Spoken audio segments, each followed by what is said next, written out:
El presidente Javier Milei participó de la edición número 12 de la exposición de Economía, Finanzas e Inversiones EFI. El mandatario fue el principal orador de la jornada, apuntó contra los críticos de su gobierno y le puso fecha al fin de la inflación. Hemos concluido la etapa de la estabilización.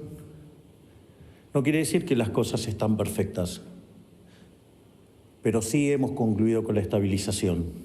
Es porque la política monetaria actúa con un rezago que oscila entre 18 y 24 meses. Nosotros hemos fijado la cantidad de dinero a mitad del año pasado. Eso quiere decir que la inflación tiene fecha de defunción y es a mitad del año que viene. Así es que ahora es el momento de empezar a pensar en crecer. Yo juego dentro de la ley, soy bilardista. Y dentro de la cancha vale todo. Todo lo que permite el reglamento. ¿Estaba permitido en el reglamento? Sí. Bueno, que la vayan a buscar, la tienen adentro. El Gobierno Nacional prepara la fase 3 de su plan económico, sumado al levantamiento de las restricciones a las exportaciones del 88% de los productos industriales. Anuncios que van mezclados, una inusitada violencia verbal de parte del presidente Javier Milei. Para hablar de estos temas, estamos comunicados con el analista político Gustavo Marangoni. Buenas noches, Gustavo.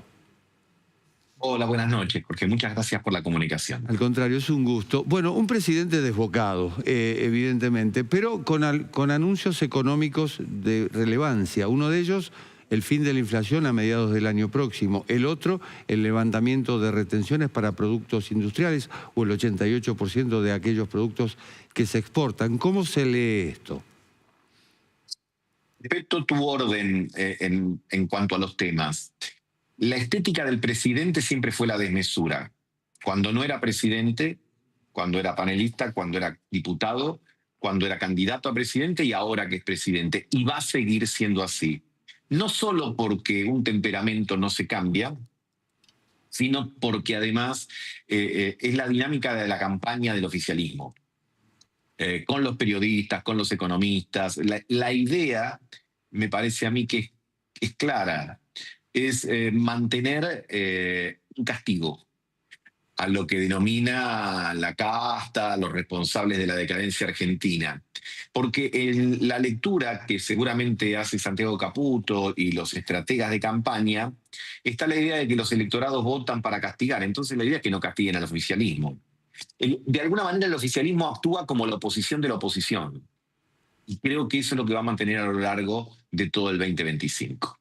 Respecto de los comentarios en cuanto a la estabilización, bueno, no se puede decir que la etapa de estabilización esté concluida cuando la inflación del mes de marzo fue del 3.7. La de abril se puede estimar en 3 puntos, 2.8, veremos, pero todavía falta, todavía falta.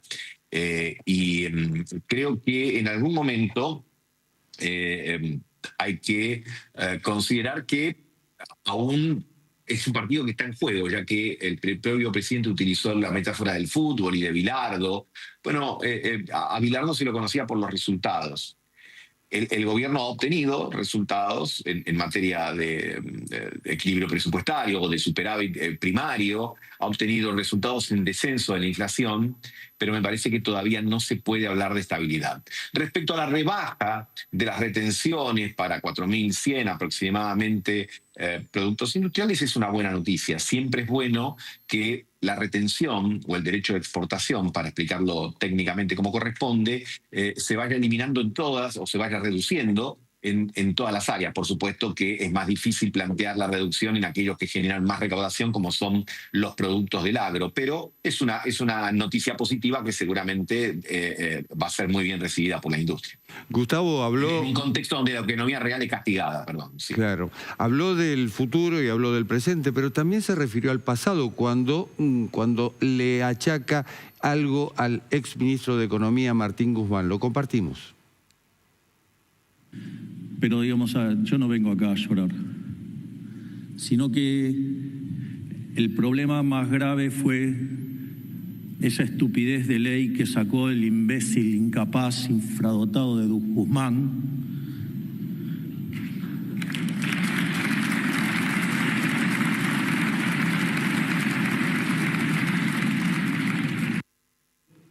Imbécil, incapaz, infradotado, es lo que estabas explicando. El gobierno parece ser la oposición de la oposición y utiliza este léxico. Dos comentarios. Me parece, por supuesto, que ese tipo de adjetivación impropia de un presidente, me parece más degradante el papel de los que aplauden. La verdad que no sé bien quiénes estaban allí, pero aplaudir eso, fíjate que durante muchos años se criticaba a los aplaudidores de otras gestiones, ¿no? Pero parece que basta cambiar de lado del mostrador para recaer en los mismos vicios y en las mismas actitudes condenables. Respecto al tema puntual, en realidad la propuesta, y creo que el propio Guzmán lo respondió en esos términos, él hizo la propuesta desde el Poder Ejecutivo, pero lo votó el Congreso, la ley. Y además, por otro lado, de acuerdo a la Constitución Nacional, el endeudamiento de la República pasa por el Congreso de la Nación. Hasta uno podría decir que esa ley de Guzmán es redundante, porque todo proceso de endeudamiento tiene que pasar necesariamente por el Poder Legislativo. Por supuesto que todos los gobiernos, o muchos gobiernos, han encontrado la forma de escapar, de hacerle el ole o darle la vuelta, y el tema puede estar más complejo. Pero si volvemos a lo mismo que mencionábamos, el presidente fue elegido como tal, como una forma de castigo a la dirigencia tradicional. Y él está diciendo, miren que el castigo del 2023 no fue suficiente porque yo no tengo mayoría, tampoco la voy a tener en el 2025, pero sigamos castigando. Sigamos castigando a quienes se merecen el castigo y por supuesto que redobla la apuesta mediante estos adjetivos que están destinados a la oposición, a los economistas, a buena parte del periodismo. Es evidente que ya, yo recuerdo cuando era pequeño y uno hacía alguna travesura, los mayores nos decían, nene, vos sos o te haces. Bueno, creo que el presidente es y se hace. Es decir, tiene ese temperamento de un lenguaje agresivo, imprecatorio, pero además ahora, por consejo seguro de sus asesores, lo maximiza. Y no solo él, sino también, como pudimos ver en el debate de ayer, sus candidatos, o en este caso el candidato de la Ciudad de Buenos Aires. Hay una degradación del lenguaje político. Esto se ve tanto en el oficialismo como en la oposición, porque los Che Milei de Cristina Kirchner, digamos que no son nada versados. Pero también hay actitudes como el caso de Santiago Caputo, que ayer le tapó la cámara a un fotógrafo y luego le tomó foto a la credencial. También tuvo Santiago Caputo un enfrentamiento, digamos, con el diputado Manes en el Congreso. Y al parecer, a ver si pensamos lo mismo, está el triángulo de hierro por un lado, es decir, los Milei y Santiago Caputo, y luego viene el jefe de gabinete a ser algo así como el policía bueno. ¿Cómo lo ves esto? Hay algo de eso, pero te escuchaba y recordaba que la historia deja sus enseñanzas, ¿no?